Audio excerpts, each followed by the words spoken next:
Goosebumps. They're so good, it's scary. Thanks to the fandom page, I'm going to try, even though, like I said to someone else, pretty sure we have different universes here. But I'm going to try to mix Planet of the Law Gnomes with the original Revenge of the Law Gnomes. We're going to see if that actually does something. Okay, so Planet of the Law Gnomes, and of course, if it's not true, please comment down below, correct me, because I'm reading a freaking summary and not someone who actually read the book and can tell me everything. So, laying out the whole entire book, it's very simple. It turns out that the Law Gnomes do have a planet of their own called Polovania. Polovania.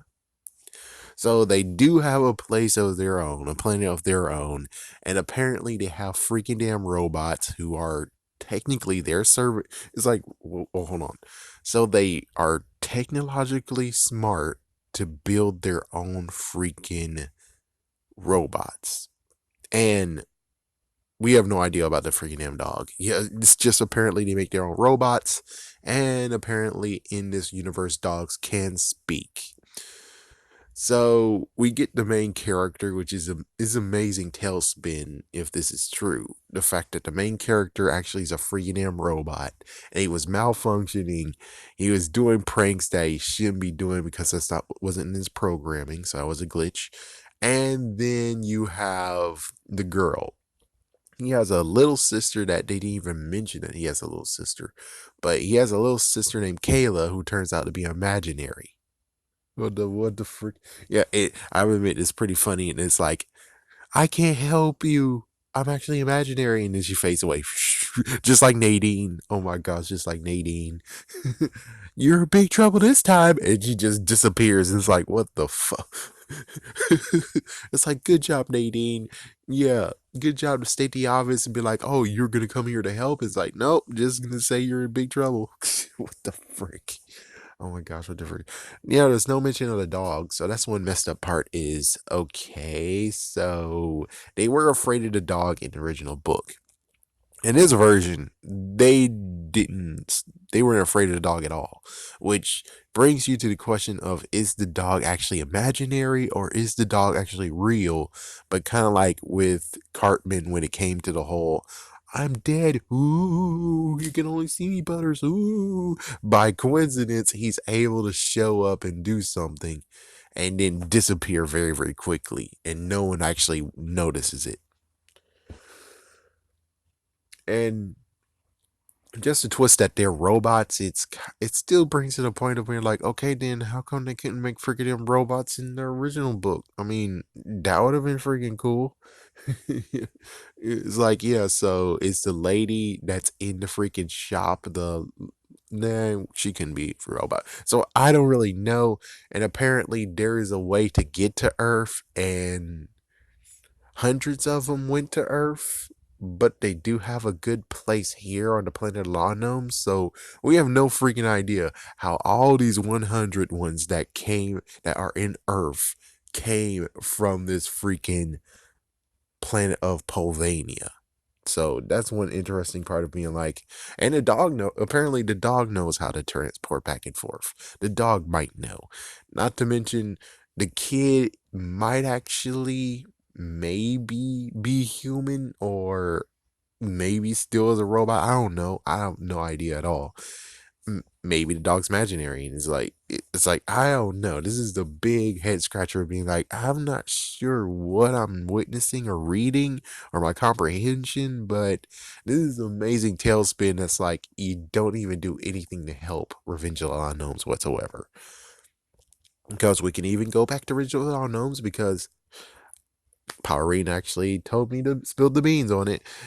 It turns out that in Original Law Gnomes, even though apparently it was a lie, they did have a place that they lived, and they actually worked all day, and yeah, worked all day, and then their freaking place got destroyed, and then they got captured, like as if the Family Guy version of Willy Wonka with the Oompa Loompas. I think was that one. I think that was the one.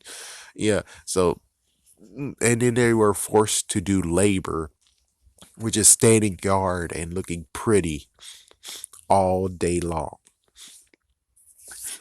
Which, note, the weirdest part is the fact of where he remembers the weakness of the episode and not the weakness of the book. That's the worst one of them all, where it's like, oh, damn, now it gets even worse. Because the original book version, they technically can walk during the day if they wanted to. It's like if they wanted to, they could actually walk in during the day. It's just that people notice and their cover will be blown. Meanwhile, in the episode version, this is where the weakness of, oh my gosh, we can't walk in the light because the light solidifies us. Again, book version, it was a dog whistle or high pitched noises, or basically just a dog whistle that made them actually stay frozen. And it's like, oh, so it's kind of messed up that Stein at this point actually did not keep his head on straight and remember what was what, which means that technically he kind of sort of should have had notes about his previous book, which was written so many years ago, decades ago, or B, he could have just read his original book, most likely say, oh, what the frick, and then, well, he just make the book better by making this prequel or her.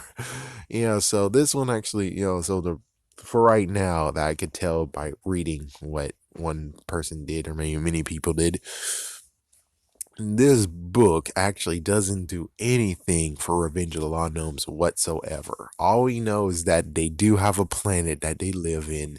They apparently know how to use technology, and we have no idea if time is irrelevant here, or the fact of where they learn how to do it later, or just the fact of these could be just different. It's like, yeah, we could either just chalk it up being like, these are different law gnomes. These are different gnomes. We have the gnomes that are weak against the dog whistle, and we have the gnomes that are weak against the light. So it's like, unless we get confirmation that, yeah, they're different type of gnomes and not the same gnomes that we originally read, that's the only way how it works. Yeah, it's like different type of gnomes. Different type of gnomes. Yeah, because it makes more sense. It's like, okay, so if these are different type of gnomes, then that's why their technology is advanced. Meanwhile, the other gnomes just say that, oh, we used to work in the coal mines, working in the coal mine, working down, until it got closed down. And it's like, well, it's kind of crazy. It's like, here's old school and here's new school. Old school used to be coal miners. New school, they actually make robots and tend to their daily tasks. And it's like, wow, man, that's kind of gotta suck. I kind of want to have another book now, one where we have the freaking original law gnomes get pissed off and beat the shit out of the newer law gnomes. But of course, it's not going to work because you have other robots. They have freaking robots. That means that they're screwed. That means the original ones are freaking damn screwed. The robots can freaking kick them and all that shit. The only thing that actually will help them is if, like, the robots actually do nothing at nighttime. Hmm. Yeah, I don't know how that will work. It's almost like they have to make programming and then they have to actually make them figure out which ones are the ones that are. Oh wait, I know how to figure this shit out. I know how to figure it out. Since the other ones don't have any weaknesses at all, that means that the dog whistle or high pitched noises. That means all the robots will be doing high pitched noises now. And it's like, oh, that's some bullshit. That's some damn it. That's a freaking damn it. Yeah, so they're screwed either way. It's like they're freaking screwed, and what's gonna happen is that they're gonna put into a detention camp or maybe a freaking store full of whatever, and they're just gonna put them in there in freaking high pitched noises. Heck, maybe even make freaking necklaces for them that has high pitched noises on it. Yes, necklaces that have high pitched noises. So I don't really know for now, but I can tell you that this book doesn't do crap for anyone. It doesn't do crap. Oh, it's a good thrill ride to read as a standalone, but if it actually was supposed to be a prequel or a sequel or side by side, it does nothing besides either A, just say, hey, there's different types of gnomes, and coming soon, there'll be actual gnomes that actually are affected with light, and maybe you have people who actually remember the original one and they thought, oh, we can defeat them with the whistle. And it's like, oh frick, it's not working. Oh good lord, they're immune. Run. Yeah, and then the freaking other person that's supposed to be helping the guy, it turns out that he's a freaking robot, and it's like, oh what the frick? Oh hell no. Oh no.